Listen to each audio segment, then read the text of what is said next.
Assalamualaikum warahmatullahi wabarakatuh. Selamat pagi, siang, sore, malam, Bapak Andi Reza selaku dosen pengampu mata kuliah Tata Kelola Teknologi Informasi SIB. Di sini kami dari kelompok 3 mohon izin untuk mempresentasikan hasil interpretasi kami terkait paper 4, yaitu sistem audit tingkat kematangan manajemen risiko IT yang disederhanakan berdasarkan COVID-5 for Risk. Di sini perkenalkan anggota kelompok kami, ada Koit Kafi, Sabrina Zahra, Zara Nurul Haniyah, Farah Fadila atau saya sendiri, Sabrina Sugestiani, dan juga Pinartika Nasyid.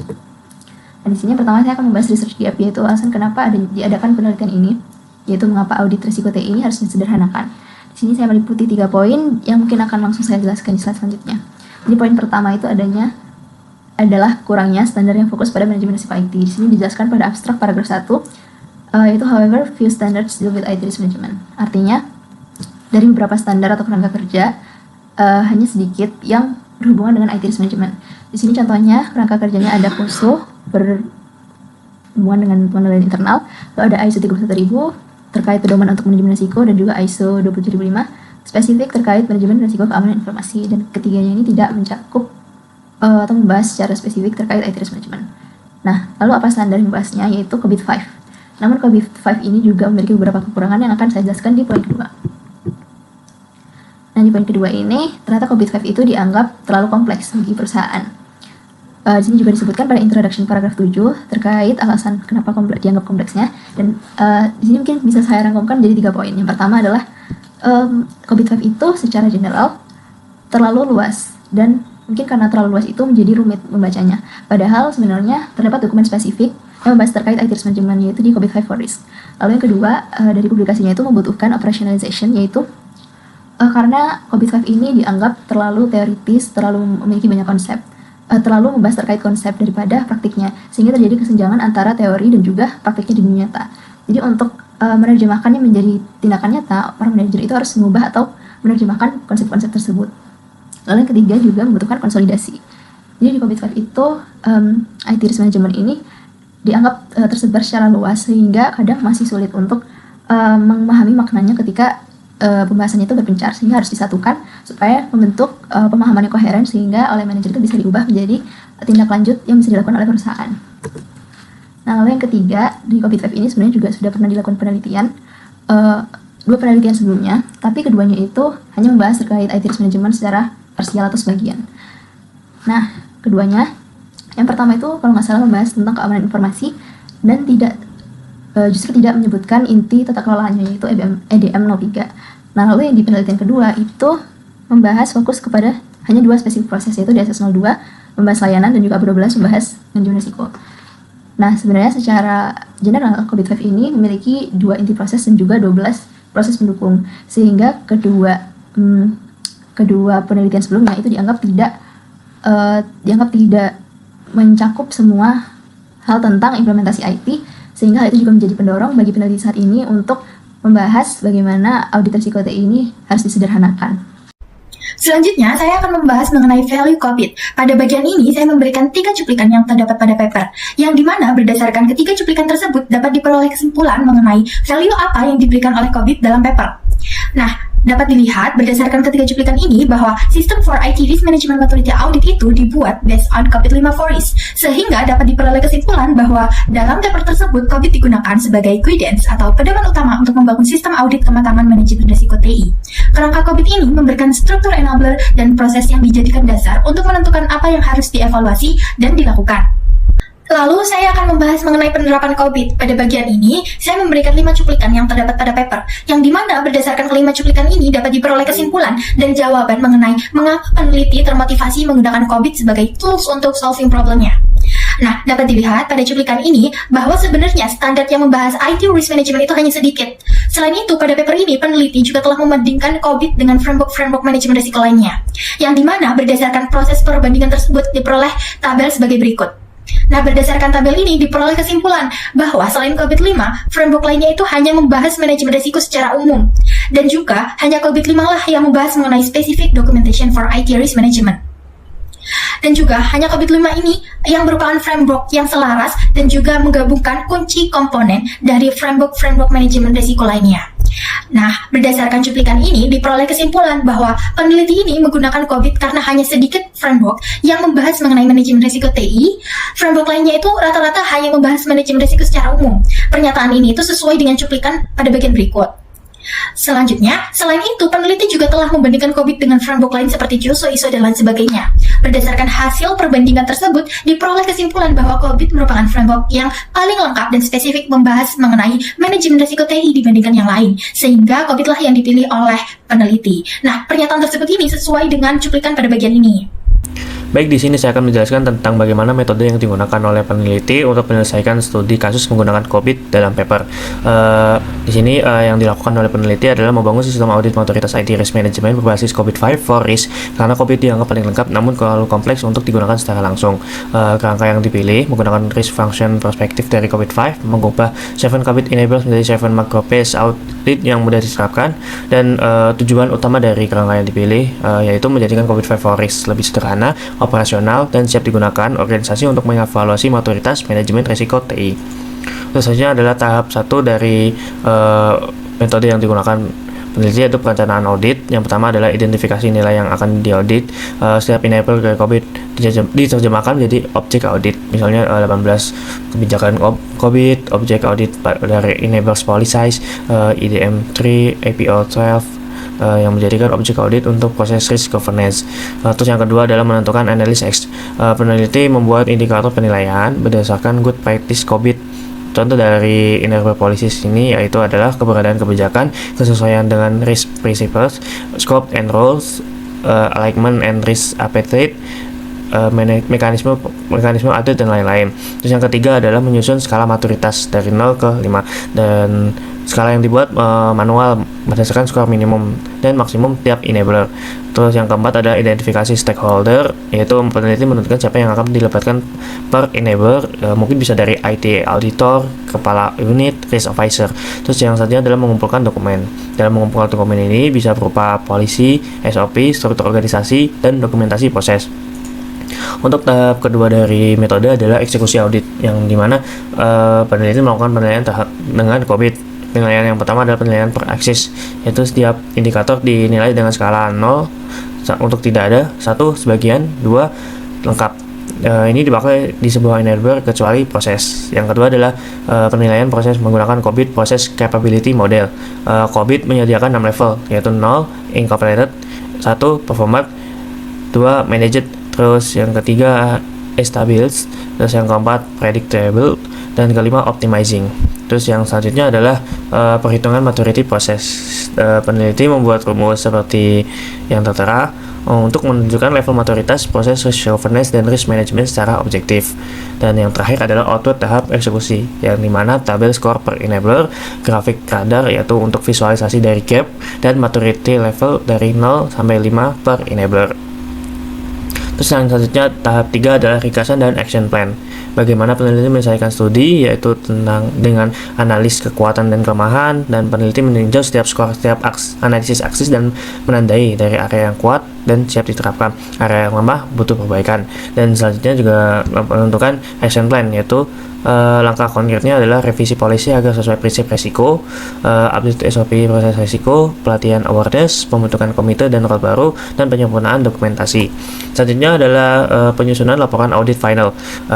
Output utama penelitian yaitu maturity score yang setelah tadi dipilih dari berdasarkan per enabler. Yang selanjutnya adalah gap analysis dari analisis X, dan rekomendasi implementasi roadmap peningkatan maturitas risiko TI. Jadi kesimpulan dari metode-metode adalah peneliti menyederhanakan COVID menjadi metode yang audit yang terstruktur, mudah dieksekusi, dan siap digunakan organisasi sebelum menerapkan IT risk management.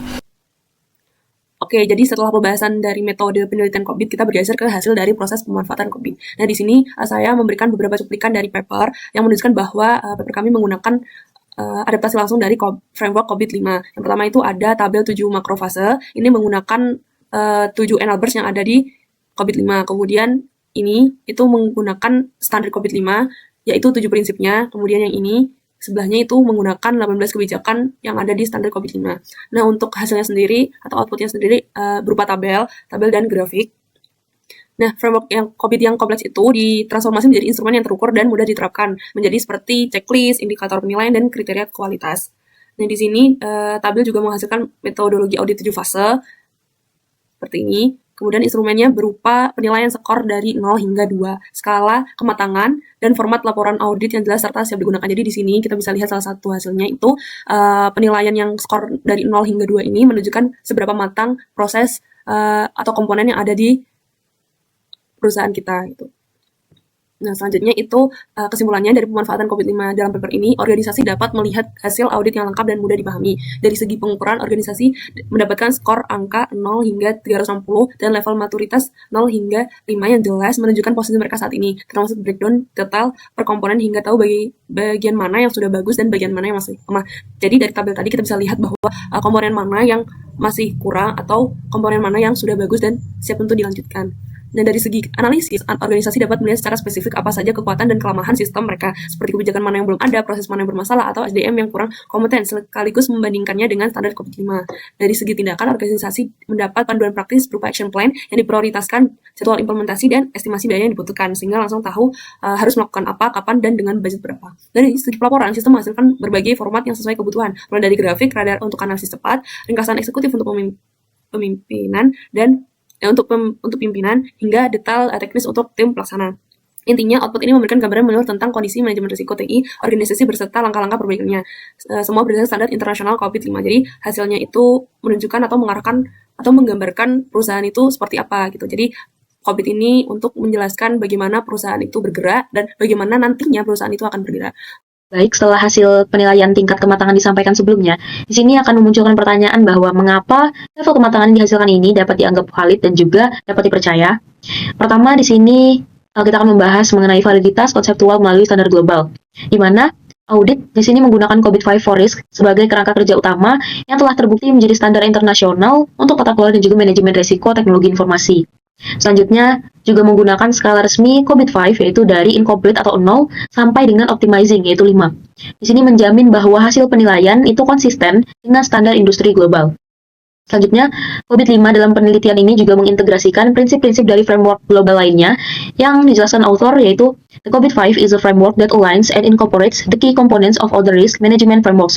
For example, ISO 31000, kemudian juga ada ISO atau IH 27005 dan juga POSO, di mana integrasi ini membuat dasar penilaian tidak hanya sesuai tetapi juga kuat dan lengkap secara teori.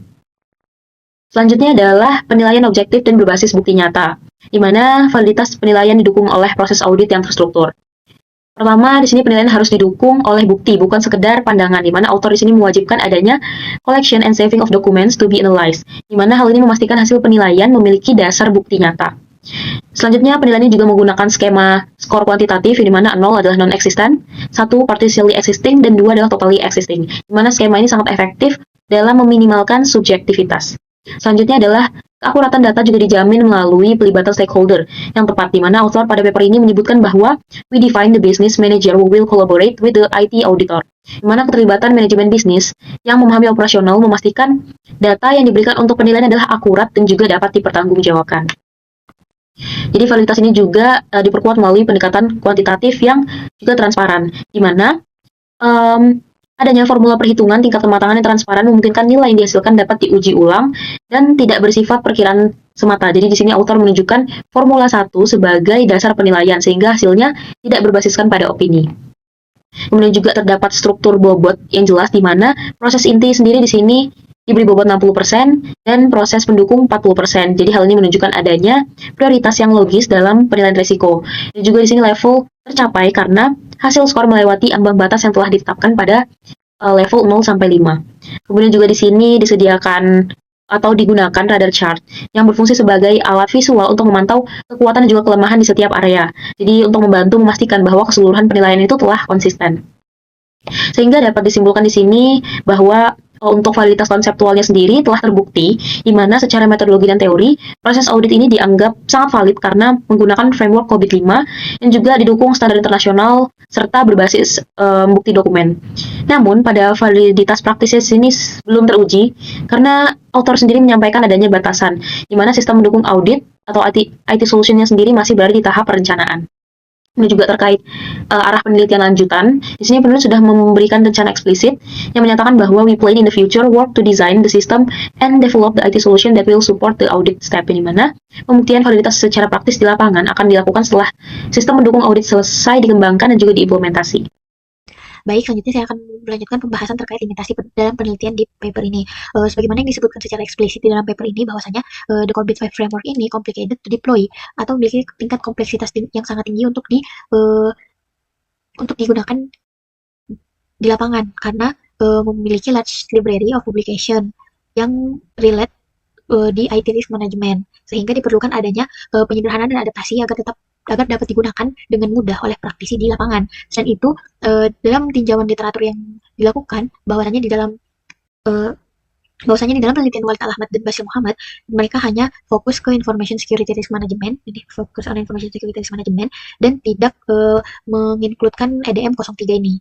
Selain itu, pada penelitian dilakukan oleh Hani Maria, juga hanya mengimplementasikan DSS dan APO 12. Sementara itu, untuk integrasi governance dan manajemen, itu tidak hanya fokus di aspek operasional seperti APO dan DSS saja, tapi juga diperlukan aspek strategis atau governance seperti EDM untuk pengambilan keputusan risiko.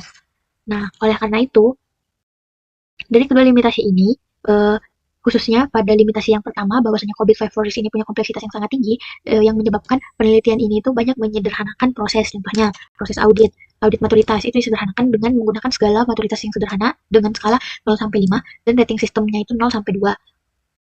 Selain itu, dari 37 proses COVID yang digunakan di dalam yang diaudit itu hanya 2 proses untuk risiko TI dan 12 proses yang relevan dengan manajemen risiko TI dan mengabaikan 23 proses lainnya karena dianggap kontribusinya rendah untuk manajemen risiko TI. Nah, selain itu COVID-5 juga karena mengintegrasikan ISO 31000, COSO, dan ISO IEC 27005, jadi pada paper ini itu hanya menggunakan audit maturitas yang relevan untuk risiko TI saja, jadi tidak mengimplementasikan semua framework sekaligus, karena yang tadi juga framework ini tuh mempunyai large library, sehingga susah untuk deploy di perusahaan, seperti itu. Nah, selanjutnya kita akan bahas terkait next potential research. Jadi, di dalam paper sudah disebutkan kalau misalnya di masa depan, they plan the future untuk mendesain dan mengembangkan solusi IT untuk mengotomatisasi sistem audit. Nah, karena ada desain dan pengembangan, jadi diperlukan yang namanya validasi untuk secara implementasi nyata di berbagai organisasi untuk mengecek apakah desain dan pengembangannya itu benar-benar bisa berjalan dengan baik. Nah, selain itu, bisa juga dikembangkan ke arah pengembangan yang mencakup audit dan continuous improvement dalam manajemen risiko TI. Jadi selain melakukan audit, juga ada setelahnya itu apa, audit ini dilakukan untuk apa, penilaian maturity level ini akan digunakan seperti apa, misalnya untuk dilakukan pengecekan di masa yang akan datang di 6 tahun kemudian, apakah maturity levelnya ini meningkat sehingga manajemen risikonya itu dan prosesnya itu berjalan dengan baik ataukah menurun, seperti itu. Mungkin itu saja next potential research yang bisa kami berikan. Sekian, terima kasih. Wassalamualaikum warahmatullahi wabarakatuh.